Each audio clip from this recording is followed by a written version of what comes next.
What's up, guys? We're back in the Waverly community inside our estate's home on Mabel's here.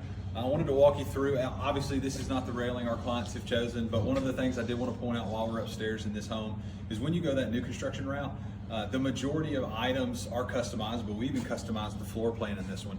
All up these stairs, all around here, all of this is going to remain wide open.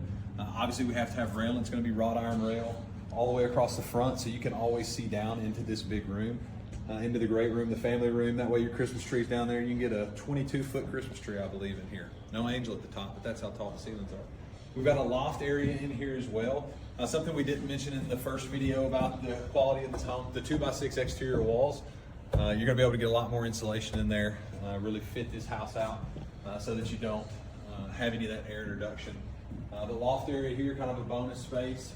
As we walk through this way, we've got a, I'm gonna call it bedroom 3 here.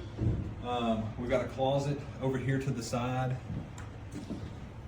And then this enters straight from the hallway into a Jack and Jill style bathroom. We've got a tub shower combo with the toilet in there. What's up, boss? And then you've got your double vanities here, and then it walks straight into bedroom number 4. We're gonna call this one.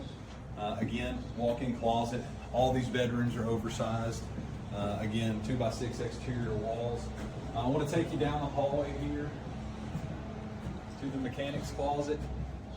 You talk about all of those fixtures and the DOE Energy certified in here.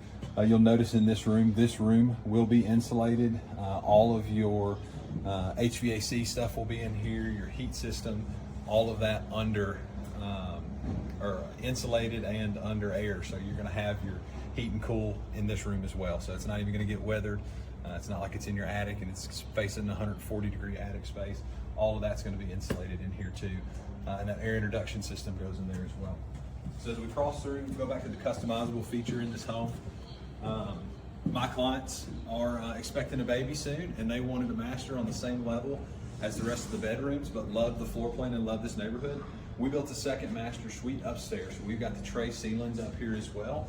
I think this floor plan offered you a bonus room up here or 2 additional bedrooms. So we chose an extra master suite. Again, double vanities in here, water closet, tiled in shower. I'll let Eddie run you through, and then a whole nother walk-in closet back behind that mechanics room. So I know it's hard to see, but if there's drywall in here, this is a closet, closed-in space, big tile shower here you can see, set up for 1 shower head up here. Coming around, once again, big master closet, big walk through all the way around. You can kind of see it a little bit better here with that fake wall on the other side. And then once again, talking about our PEX being inside and insulated a little bit easier. And then a private water closet. Again, we've got the conduit run, so you can make sure running your wires easier for your television, especially if you're gonna mount it up high. Me and Eddie were talking before we got here, another option you can do is have a block of wood put in here so you can mount your TV flush to it, so you're not trying to find those studs on the wall. You have a big space already there for it. But anything else you might need, any questions, comments, concerns, looking at the new construction route, give us a call. We'll be honored to help you.